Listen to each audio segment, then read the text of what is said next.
Hello everyone, welcome to my YouTube channel NCERT hub. आज हम class 5th की हिंदी का चैप्टर 8 समझेंगे। वे दिन भी क्या दिन थे।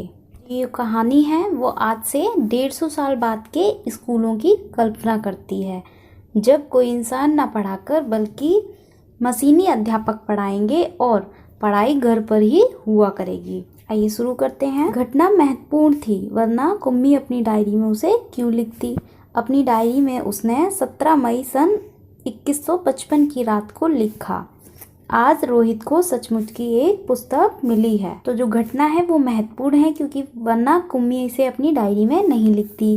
और ये जब डायरी लिखी है कुम्मी ने 17 मई सन 2155 यानी कि 150 साल बाद की, फ्यूचर की है, जब आज की बात हो रही होगी उस टाइम पर। तो कुम्मी लिखती है कि आज रोहित को सचमुच की एक पुस्तक मिली। सचमुच की यानी कि पेपर वाली, पन्नों वाली, जिसमें पेज होते हैं। वह पुस्तक बहुत पुरानी थी। कुम्मी के दादा ने बताया था कि जब वे बहुत छोटे थे तब उनके दादा ने कहा था कि उनके ज़माने में सारी कहानियाँ कागज़ में छपती थी और पढ़ी जाती थी। पुस्तकों में पृष्ठ होते थे जिन पर कहानियाँ छपी होती थी, और हर पृष्ठ पढ़ने के पश्चात दूसरा पृष्ठ पलटकर आगे पढ़ना होता था। सारे शब्द स्थिर रहते थे, चलते नहीं थे जैसे आजकल पर्दे पर चलते हैं। रोहित को एक बहुत पुरानी पुस्तक मिली, सचमुच की एक पुस्तक बहुत पुरानी थी।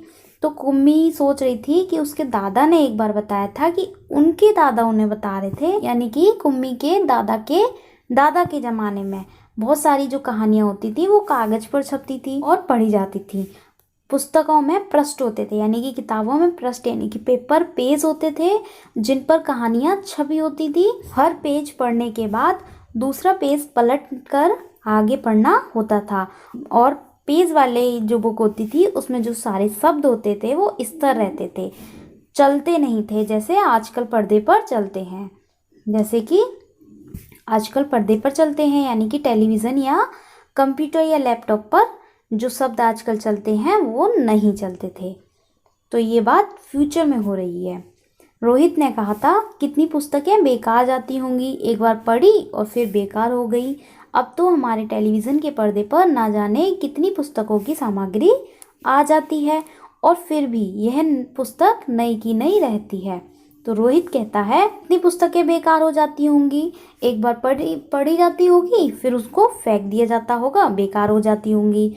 अब तो टेलीविज़न के पर्दे पर ना जाने कितनी पुस्तकों की जो सामग्री है, कितनी पुस्तकों की सामग्री या डिटेल्स है वो आ जाती है, और फिर भी ये जो पुस्तक होती है टेलीविज़न वाली वो नई की नई रहती है, कभी भी बेकार नहीं होती है।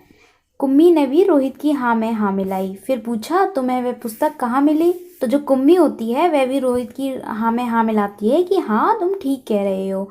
फिर वह उससे पूछती है कि तुम्हें यह पुस्तक कहाँ मिली। रोहित ने बताया कि अपने घर में एक पुराना डिब्बा कहीं दबा पड़ा था, उसी को फेंक रहे थे कि उसमें से यह पुस्तक मिली। तो रोहित ने बताया कि उसके घर में मिली थी पुस्तक, और जो एक पुराना डिब्बा पड़ा था उसमें दबी पड़ी थी, तो उस डिब्बे को फेंक रहे थे तो उसी में यह पुस्तक मिली। तो फिर कुम्मी फिर पूछती है, इसमें क्या लिखा है। तो रोहित बताता है कि स्कूलों के बारे में लिखा है, यानी कि जो पुस्तक मिली है उसको पुरानी, उसमें स्कूलों के बारे में लिखा है। स्कूल, कुम्मी ने प्रश्न किया, उसके विषय में लिखने को है ही क्या। हर विद्यार्थी के घर पर एक मशीन होती है जिसमें टेलीविज़न की तरह का एक पर्दा होता है। तो जब रोहित ने बताया है कि उस पुस्तक में स्कूलों के बारे में लिखा है, तो कुम्मी पूछती है कि स्कूल के बारे में लिखने को क्या है।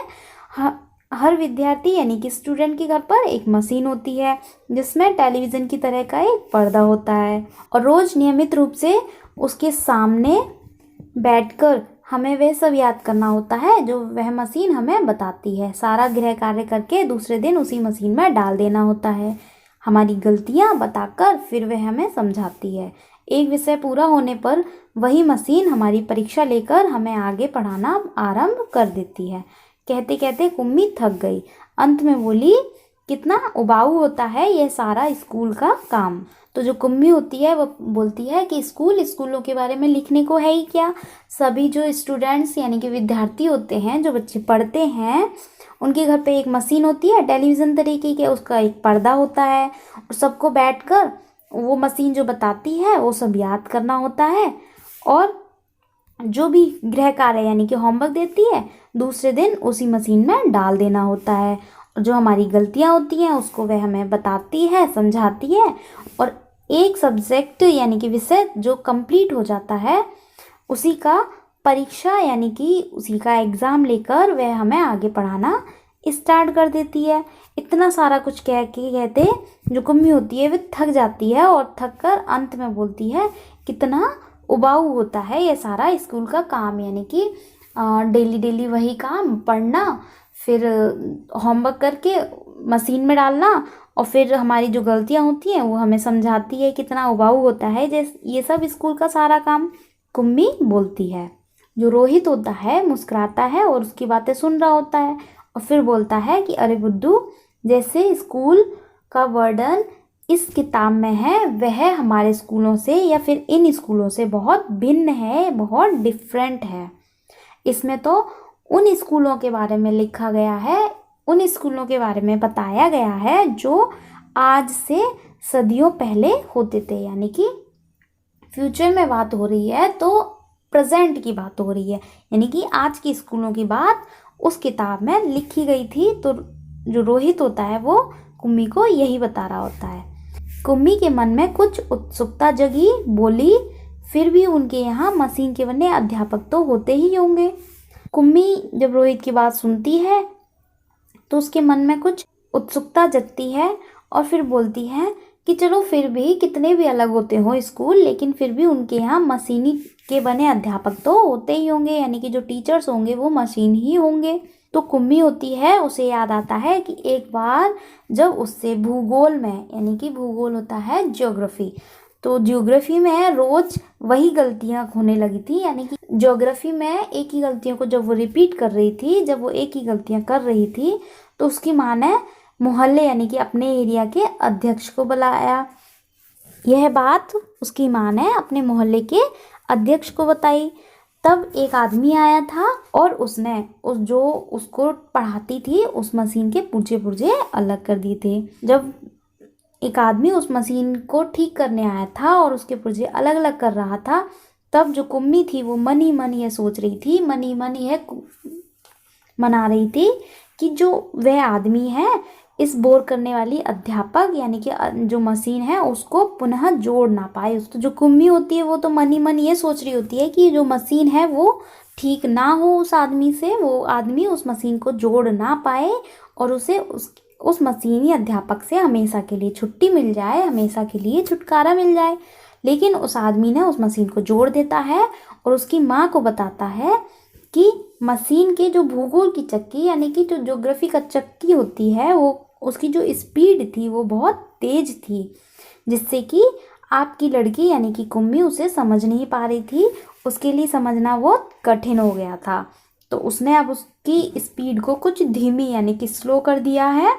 तो अब उसे आशा है कि अब सब ठीक रहेगा। जो ज्योग्राफी की जो गलतियां थी वो अब कुम्मी नहीं करेगी, उसे सब समझ में आएगा। और जब वह मशीन ठीक करके चला जाता है आदमी, तो कुम्मी को उसी समय यानी कि मशीन ठीक होने के बाद ही उसी टाइम पर जो ज्योग्राफी का सबक यानी कि चैप्टर था वो सीखने उसी टाइम बैठना पड़ा था उसे। तो जो कुम्मी थी वो मन ही मन उसी मशीनी अध्यापक को कोस रही थी कि ये मशीन जो है वो ठीक भी हो गई। तो जब ये कुम्मी ये सब सोच ही रही थी अपने ज्योग्राफी वाले गलतियों के बारे में, मशीन के बारे में, तभी रोहित ने कुम्मी के सोचने को थोड़ा विराम लगाया और उससे बोला कि हाँ, तब अध्यापक तो होते थे परंतु मशीन नहीं, स्त्रियां और पुरुष। यानी कि आज के टाइम की बात हो रही है, तो वो कह रहा है कि अध्यापक तो होते थे लेकिन मशीनी अध्यापक नहीं होते थे। उस टाइम पर जो टीचर्स थे वो स्त्रियां और पुरुष होते थे, यानी कि सर और मैम होते थे। जो कुम्मी होती है वो एकदम सरप्राइज होकर बोलती है कि क्या कहा, क्या कोई स्त्री यानी कि टीचर या सर या मैम इतने सारे सब्जेक्ट हमें कोई सिखा सकता है? तो फिर रोहित बताता है कि क्यों नहीं, वे बच्चों को सारे सब्जेक्ट समझाते थे, होमवर्क भी देते थे और प्रश्न भी पूछते थे। जो अध्यापक होते हैं वे बच्चों के घर में नहीं जाते थे, जैसे हम पढ़ते हैं आजकल मशीन से, वैसे नहीं पढ़ते थे। बल्कि बच्चे जो हैं एक विशेष भवन में यानी कि एक विशेष स्पेशल हाउस में जाते थे जिसे स्कूल कहा जाता था। तो किम्मी इतना सुनने के बाद फिर एक और प्रश्न करती है, क्या सब बच्चे एक समय में यानी कि एक ही टाइम पर एक ही जैसी चीज़ें सीखते थे? तो रोहित बताता है कि हाँ, उस टाइम पर एक ही एज के जो बच्चे होते थे वो सभी एक साथ बैठकर पढ़ते थे और एक ही जैसी चीज़ें सीखते थे। तो जो कुम्मी है वो कहती है, लेकिन माँ तो कहती है कि मशीनी अध्यापक यानी कि मशीनी टीचर जो होता है वो हर बच्चे की समझ के अनुसार यानी कि उसके कैपेसिटी के अकॉर्डिंग पढ़ाता है। फिर ये पुराने ज़माने में ये कैसे संभव होता होगा, ये कैसे पॉसिबल होता होगा? तो जो रोहित है वो कहता है कि तब वे लोग इस प्रकार नहीं करते थे। रहने दो, अगर तुम्हारी इच्छा नहीं है, तुम नए नए क्वेश्चन कर रही हो, तो अगर तुम्हारी इच्छा नहीं है तो तुम इस पुस्तक को मत लो, मैं तुम्हें ये पुस्तक नहीं दूंगा। तो कुम्मी झट बोली, नहीं नहीं, मैं इसे पढ़ना चाहूँगी कि तब स्कूल कैसे होते थे, कितनी अजीब अजीब बातें जानने को मिलेंगी। तो जब रोहित मना करता है बुक देने के लिए तो कुम्मी झट से बोलती है कि नहीं नहीं, मैं इसे पढ़ना तो चाहूँगी क्योंकि तब के स्कूलों के बारे में जानने को मिलेगा कि कैसे स्कूल होते थे उस टाइम पे और कितनी अजीब अजीब यानी नई नई बातें जानने को मिलेंगी। तो इतने ही बातें कर रहे थे कुम्मी और रोहित, भी उसकी माँ की अंदर से आवाज़ आती है। तो कुम्मी बोलती है कि लगता है सबक यानी कि पढ़ने का टाइम हो गया है, चैप्टर का टाइम हो गया है। रोहित भी उठा और अपने घर की ओर चला गया और रोहित भी उठता है वहाँ से और अपने घर की ओर चला जाता है। कुम्मी अपने घर की ओर चली गई। अंदर मशीन आगे का सबक देने को तैयार थी। मशीन से आवाज़ आनी आरंभ हो गई थी।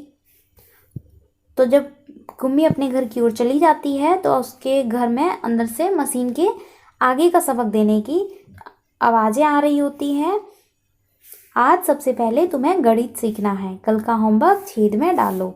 तो मशीन से जो आवाज़ आ रही होती है वो होती है कि आज तुम्हें सबसे पहले गणित यानी कि मैथ सीखना है और कल का होमवर्क छेद में डालो। छेद में यानी कि जैसे आजकल आपने लैपटॉप देखे होंगे, जैसे पेन ड्राइव से डालते हैं कुछ भी चीज़ लैपटॉप में, तो वैसे ही यानी कि छेद में डालो। तो होमवर्क उसको पेन ड्राइव से डालना होता होगा इस टाइप का। कुम्मी ने वैसा ही किया। वह सोच रही थी कि कितने अच्छे होते होंगे वे पुराने स्कूल, जहाँ एक ही आयु के सारे बच्चे हंसते खेलते कूदते स्कूल जाते होंगे और पढ़ाने वाले पुरुष और स्त्रियाँ होते होंगे। तो कुम्मी अपना होमवर्क डालते हुए ही वे सोच रही थी कि जो पुराने टाइम के यानी कि आज के टाइम के बारे में सोच रही थी कि कितने अच्छे होते होंगे वे पुराने स्कूल, जहाँ एक ही एज के बहुत सारे बच्चे पढ़ते होंगे, हंसते होंगे, खेलते कूदते होंगे और स्कूल जाते होंगे और पढ़ाने वाले जो टीचर्स होंगे वो भी स्त्री या पुरुष होंगे, कोई मशीनी उपकरण या फिर मशीनी टीचर्स नहीं होते होंगे। इतने में मशीन से स्वर आना आरंभ हो गया और पर्दे पर चलते हुए अक्षर एवं अंक आने शुरू हो गए थे। तो वो सोच ही रही थी कि इतने में जो मशीन थी उसके पास जो पढ़ रही थी जिस मशीन से, उससे स्वर आना यानी कि आवाज़ आना स्टार्ट हो गई थी और पर्दे पर जो अक्षर चल रहे हैं, जैसे कि ये यहाँ पे अक्षर चल रहे हैं, इनका आना शुरू हो गया था। और कुम्मी सोच रही थी कि तब स्कूल जाने में कितना आनंद आता होगा, कितने खुश रहते होंगे सारे बच्चे। तभी कुम्मी सोच रही थी कि उस टाइम पे यानी कि इस टाइम की बात सोच रही थी वो, कि इस टाइम पे कितना आनंद आता होगा, सभी बच्चे कितना खुश होकर पढ़ते होंगे और सारे बच्चे स्कूल जाते होंगे। तो जो ये स्टोरी है वो आइजक असीमोव के द्वारा लिखी गई है। इस स्टोरी में आज की बात की कल्पना भविष्य में यानी कि 150 साल बाद की जा रही है।